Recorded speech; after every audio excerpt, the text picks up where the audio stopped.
Egyptians, చైనీస్లు మరియు old Harappan civilisation కన్నా ఎక్కువ ఓల్డ్ హిస్టరీ ఎవరిదో అదే మన శ్రీకృష్ణుడి హిస్టరీ. శ్రీకృష్ణుడు కట్టించిన ద్వారకా నగరం 10,000 సంవత్సరాల నుండి సముద్రంలోనే మునిగిపోయి ఇంకా అలానే ఉంది అని. ద్వారకా అంటే సాంస్క్రిట్ లో స్వర్గానికి తలుపులు అని అర్థం. ప్రెసెంట్ ఇప్పుడు గుజరాత్ కి దగ్గరలో ఉన్న సముద్రంలో మునిగిపోయి ఉంది.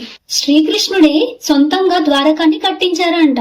ఈ విషయం భగవద్గీత, స్కంద పురాణంలో, విష్ణు పురాణంలో చెప్పారు. మహాభారతం ప్రకారం ద్వారకా నగరంలో 9 లక్షల పైన రాయల్ ప్యాలెసెస్ ఉన్నాయి. 2002లో సైంటిస్టులు సముద్రం పరీక్షించగా హైలీ అడ్వాన్స్డ్ గా ఉన్న నగరాన్ని గమనించారు.